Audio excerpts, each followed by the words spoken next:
사도행전 27장 9절로 21절, 사도행전 27장 9절로 21절까지 봅니다. 여러 날이 걸려 금식하는 절기가 이미 지났으므로 항해하기가 위태한지라 바울이 그들을 권하여 말하되, 여러분이여, 내가 보니 이번 항해가 하물과 배만 아니라 우리 생명에도 타격과 많은 손해를 끼치리라 하되, 백부장이 선장과 선주의 말을 바울의 말보다 더 믿더라. 그 항구가 겨울을 지나기에 불편하므로 거기서 떠나 아무쪼록 베닉스에 가서 겨울을 지내자 하는 자가 더 많으니, 베닉스는 그레데 항구라 한쪽은 서남을 한쪽은 서북을 향하였더라. 남풍이 순하게 불매 그들이 뜻을 이룬 줄 알고 닻을 감아 그레데 해변을 끼고 항해하더니, 얼마 안 가서 섬 가운데로부터 유굴로라 하는 광풍이 크게 일어나니 배가 밀려 바람을 맞추어 갈 수 없어 가는 대로 두고 쫓겨가다가 가우디라는 작은 섬 아래로 지나 간신히 거루를 잡아 끌어올리고 줄을 가지고 선체를 둘러감고 스르디스에 걸릴까 두려워하여 연장을 내리고 그냥 쫓겨가더니, 우리가 광풍으로 심히 쓰다가 이튿날 사공들이 짐을 바다에 풀어버리고 사흘째 되는 날에 배 기구를 그들의 손으로 내버리니라. 여러 날 동안 해도 별도 보이지 아니하고 큰 풍랑이 그대로 있으며 구원의 여망마저 없어졌더라. 여러 사람이 오래 먹지 못하였으며 바울이 가운데 서서 말하되, 여러분이여, 내 말을 듣고 그레데에서 떠나지 아니하여 이 타격과 손상을 면하였더라면 좋을 뻔하였느니라.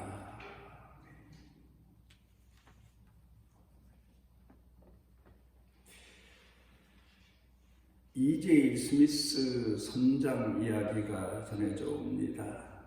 이분은 바다에서 40년 선장으로 생을 산 분입니다. 그런데 이분이 자기 자신의 일기장에다가 어떤 날 이렇게 기록을 해놨습니다. 바다에서 지낸 내 40평생이 어땠느냐고 누가 물으면 한마디로 조난당한 일이 한 번도 없고 난파를 당한 적이 한 번도 없고, 그리고 어떤 조류나 재난에는 다 이길 수가 있었고 절망할 만큼 위험에 빠진 적은 한 번도 없다.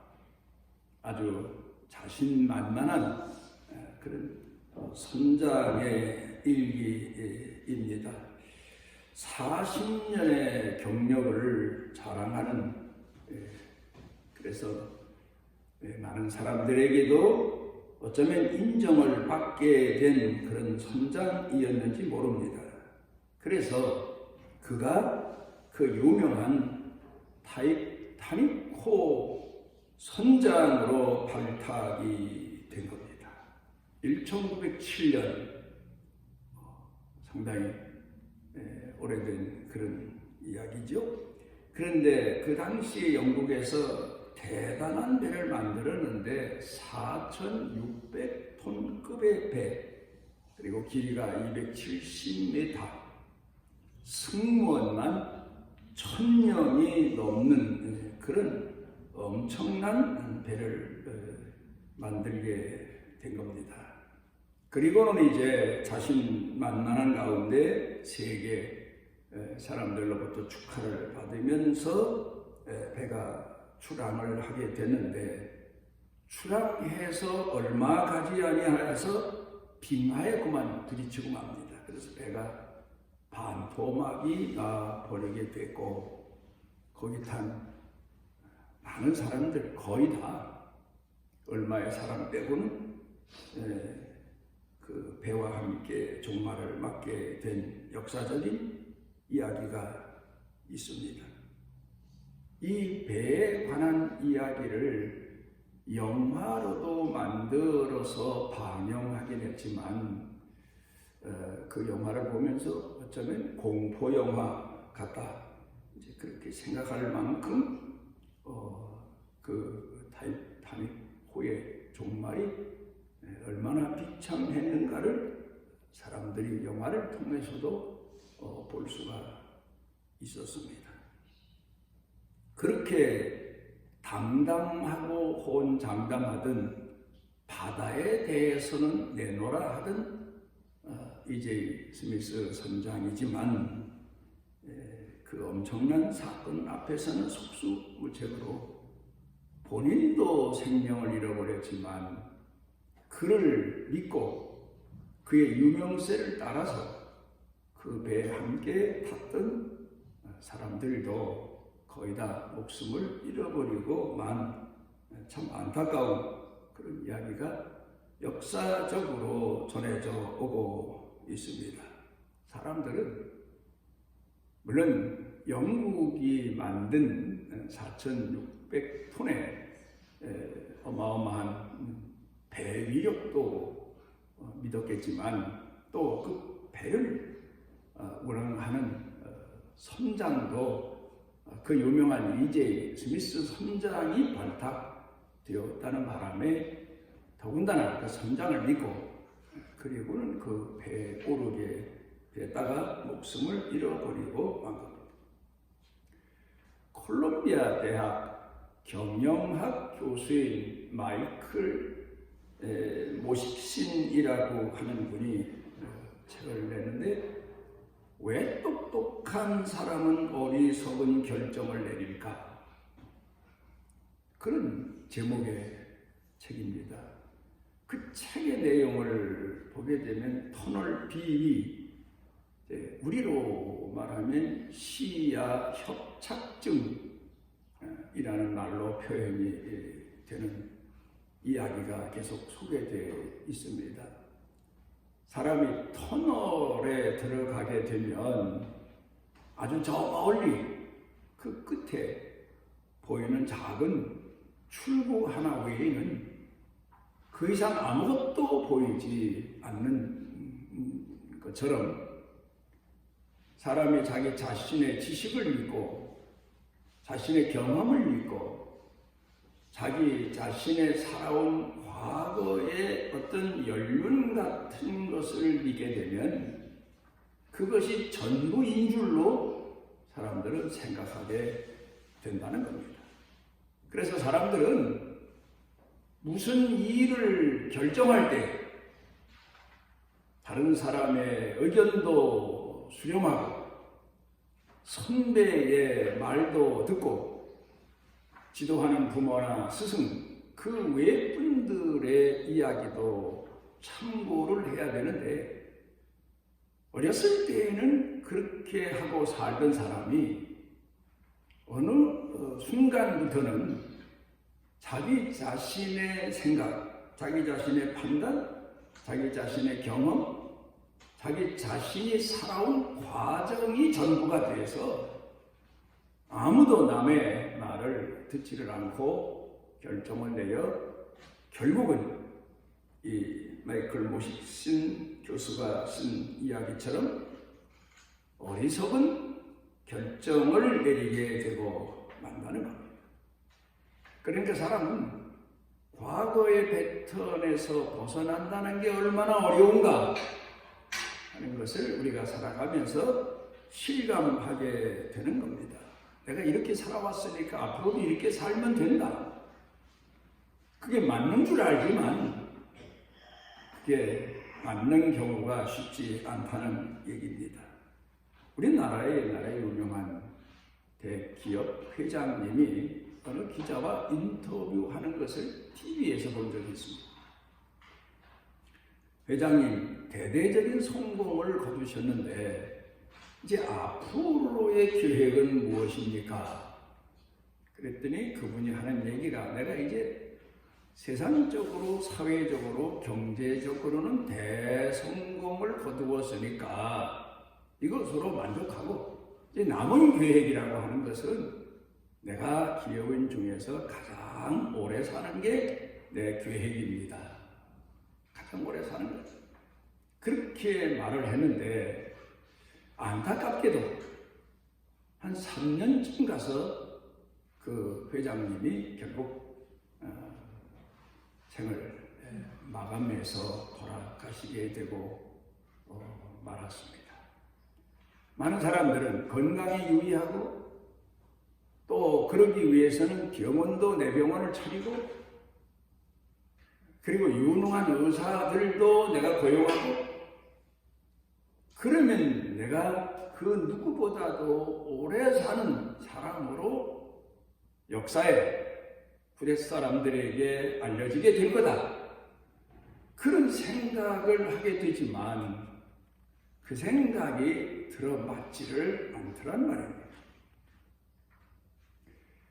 우리가 작은 성공이 큰 성공을 망친다. 그런 격언이 있는 것처럼 아주 어렸을 때에 유치원, 초등학교, 중고등 이때 어쩌다가 한 번 1등한 사람은 나는 1등한 사람이다 하는 생각에 사로잡혀서 그 다음에 더 이상의 어떤 다른 변화와 큰 발전을 가져오지 못해서 오히려 그 1등 했다는 자기 관록이 본인 자신의 인생에 도움이 되지 못하는 오히려 손해가 되는 악재가 되는 그런 일들을 우리가 우리 주변에서 많이 봅니다. 이렇게 사람은 자기 자신의 과거, 경험, 자기 자신이 가진 지식 이런 것들을 의지하면서 판단을 하고 결정을 내리고 살아가지만 그렇게 해서 그 사람의 앞날이 성공적으로 달려가는 것은 아니더라. 그런 말입니다. 또한 똑똑한 사람이 어리석은 결정을 내리게 되는 이유 중에 하나가 자만입니다. 자신 속에 감추어져 있는 욕망입니다. 나는 성공했다. 나는 지금까지 실패를 모른다. 이런 생각에 집착해서 자기 나름대로 판단을 내려 일을 추진하고 살아가게 되지만 그것이 그 사람 본인 인생에 득이 되지 못하고 해답이 되지 못하고 성공이 되지 못하는 그런 경우가 참 많습니다. 자기 경험에 사로잡혀서 미래에 닥쳐오는 또 다른 자기가 경험해보지 못한 그런 일들에 대처하는 지혜가 결국 부족해서 주저앉고 많은 경우가 많더란 말입니다. 그래서 사람은 살아가면서 자기 자신을 낮출 줄 알고 자기 자신을 포기할 줄 알고 자기 자신의 경험이라고 하는 것도 내려놓을 줄 알고 그리고 자기보다 더 지혜로운 분, 더 선구적인 분, 그렇지 않으면 더 인생을 먼저 산 분, 이런 분들의 이야기를 귀담아 들을 줄 알아야 되고 무엇보다 우리 성도들은 하나님의 말씀을 귀담아 듣고 그 말씀에서 우리에게 가르쳐 주시는 교훈의 의미가 무엇인가를 늘 찾아야 됩니다. 그래야만 우리가 사는 인생이 많은 어려움과 경험을 겪어야 돼도 극복해 나갈 수 있는 지혜도 얻게 되고 또 능력도 얻게 되고 성공적으로 살아갈 수 있게 되는 겁니다. 시야협착증, 목회 현장에서도 신앙생활을 오래 한 분들 보면서 많이 보는 현상입니다. 내가 이렇게 살아왔는데, 내가 교회 생활을 이만큼 해왔는데, 그러면서 주장하는 내용을 놓고 보면 전혀 현실적이지 못하고 전혀 교회가 나아가는데 도움이 되지 못하는 경우가 참 많습니다. 그런가 하면 음식도 사람들이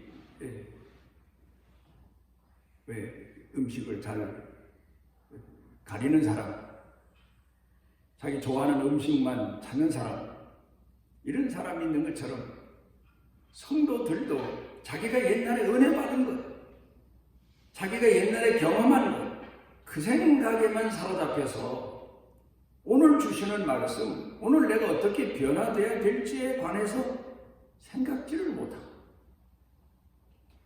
그래 결국은 성도들도 늘 하나님의 말씀을 듣는다고 하지만, 늘 성경을 본다고 하지만 내적으로 이미 굳어져 있는 자기 자신의 고집이나 아집이나 주장, 습관, 이런 것들로 성경을 보기 때문에 하나님 말씀에 순종자가 되지 못하고 결국 거역자가 되는 경우가 참 많습니다. 오늘 성경 본문의 말씀을 가만히 읽어보게 되면 9절 가운데 금식 기간이 끝났다.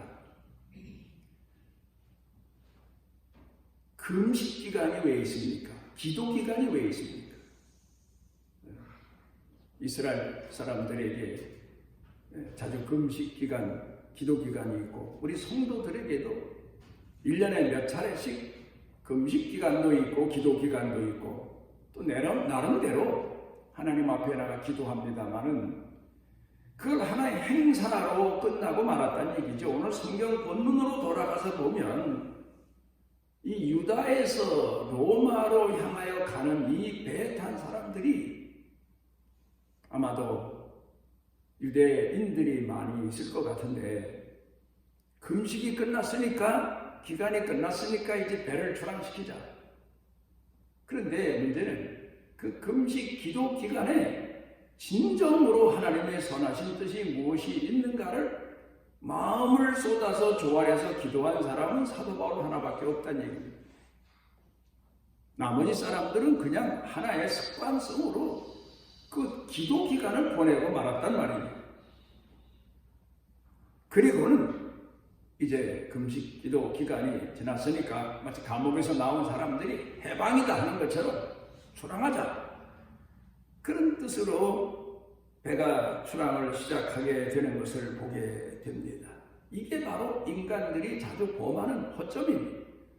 오늘 예수 믿는 우리들도 역시 마찬가지입니다. 기도할 때, 하나님 앞에 예배 드릴 때 하나님의 선하신 뜻이 무엇인가를 헤아리며 그 뜻을 내가 받아들이고 그 뜻의 순종자가 되기 위해서 예배드리고 기도하고 그러면서 우리 생활로 돌아가야 되는데,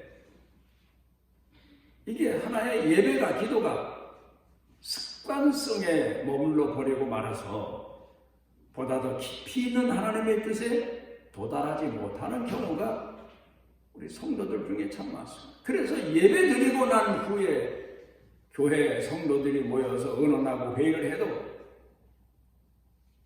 여전합니다. 고집 부리는 사람은 계속 고집 부리고, 불평하는 사람은 계속 불평하고, 따지는 사람은 계속 따지고, 이 왜 그런가? 진정한 예배를 드리지 않았다는 그런 증거일 수밖에 없는 겁니다. 우리가 현재 과학의 시대를 살고 있다.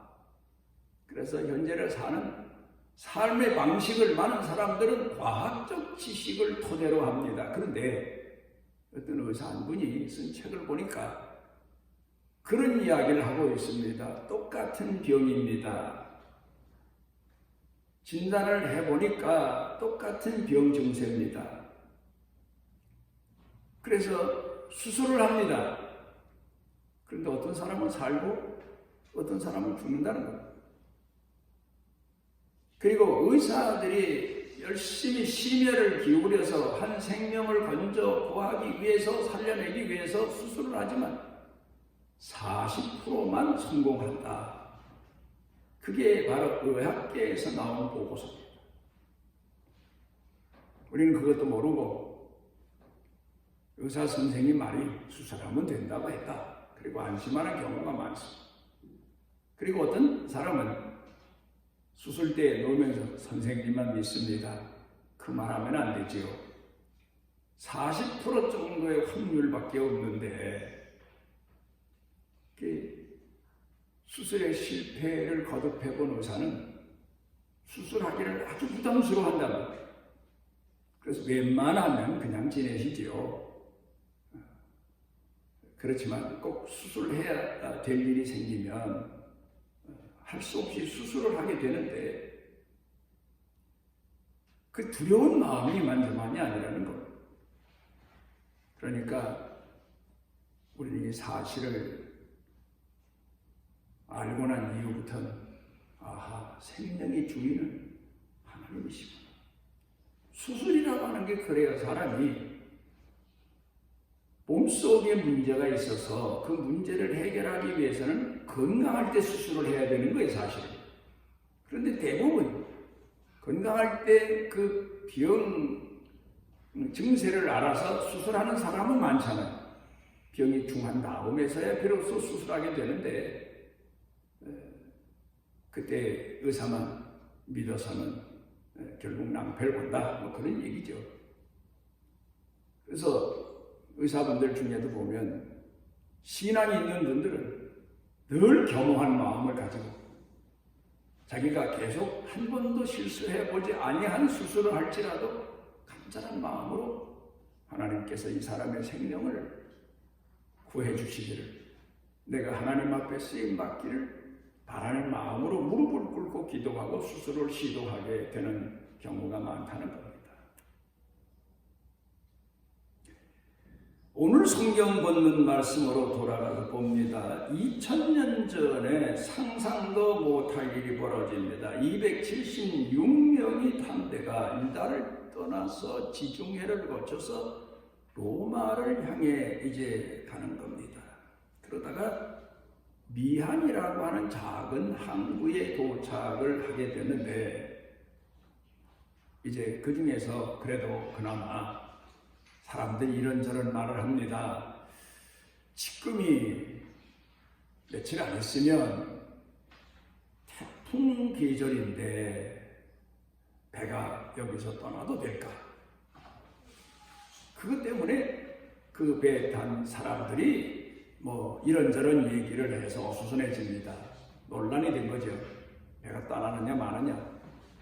그런데 문제는 이때 사도 바울이 나타나서 나는 기도하는 사람입니다.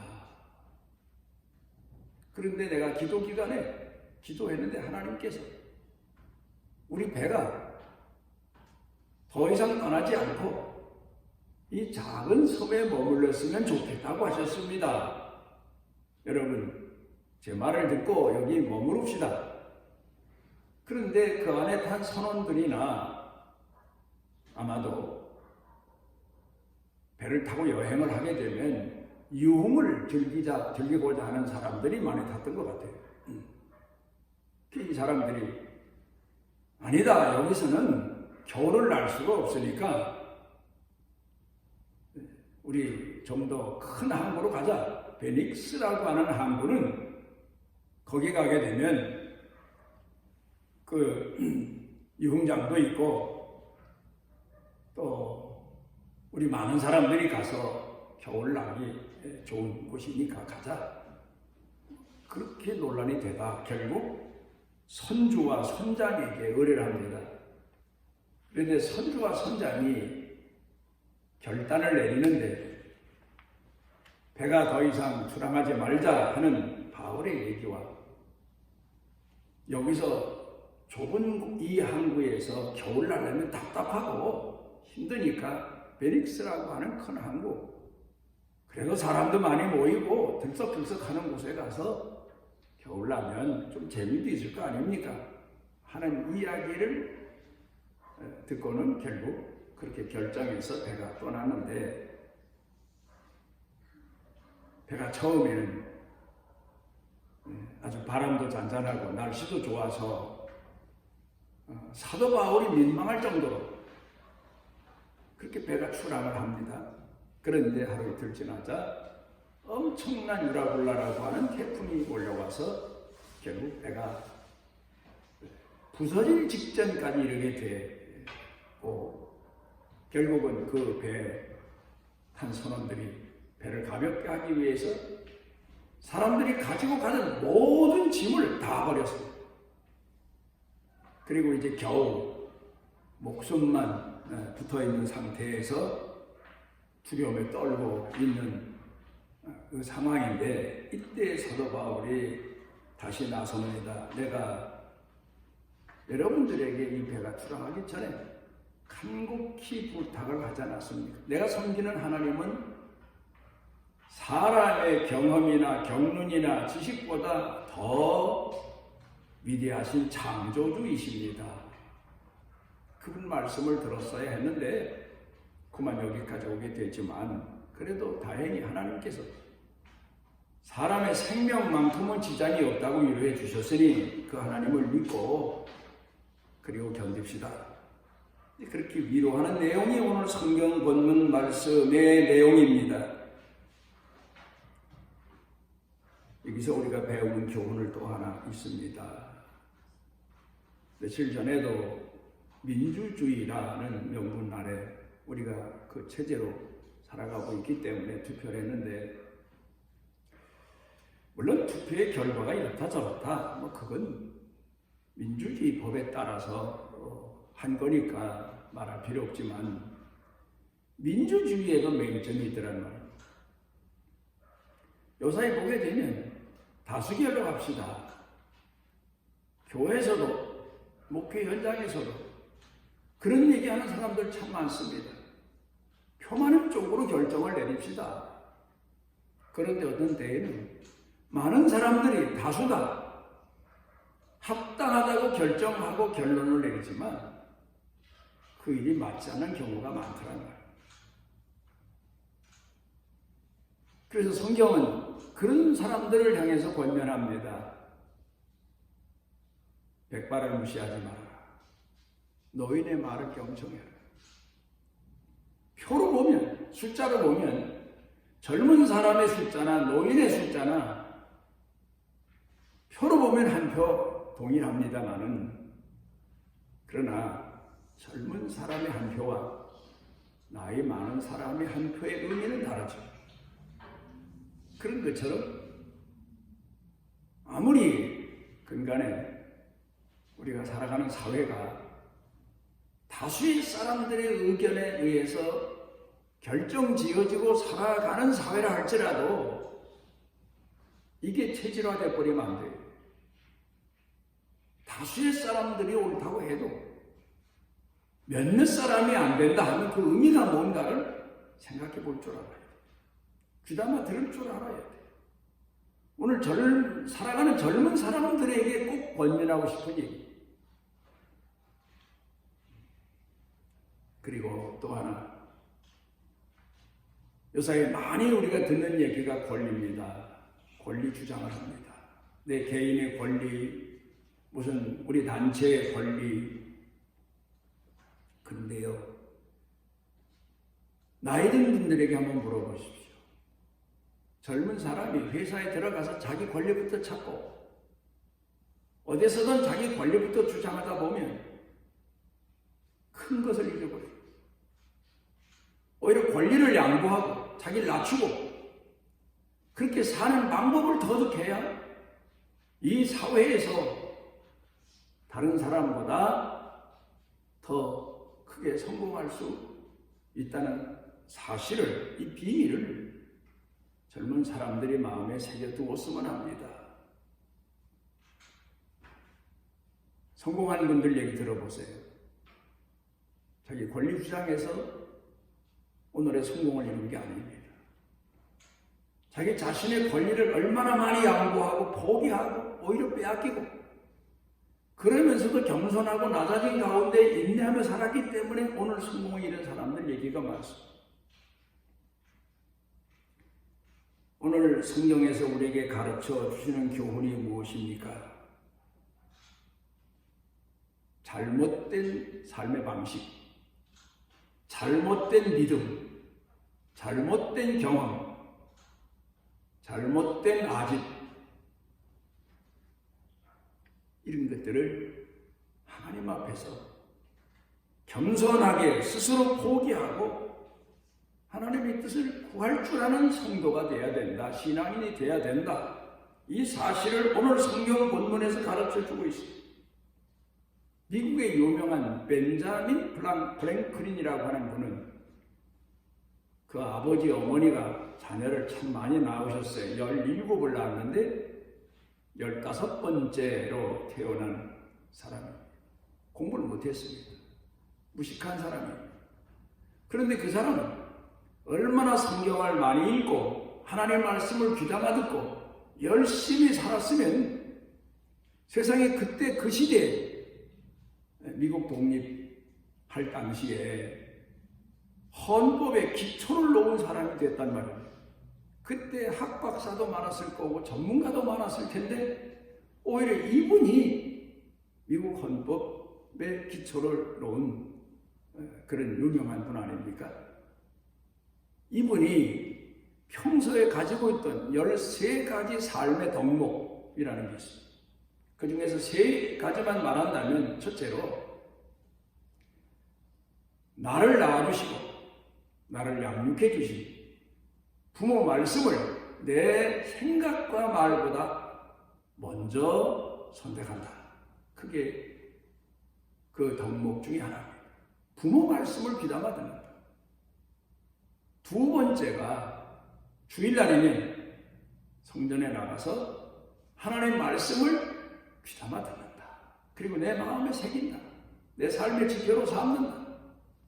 필라델피아 벤자민 프랭클린이라는 분이 주일날 예배에 참석했던 교회를 제가 한번 가봤습니다.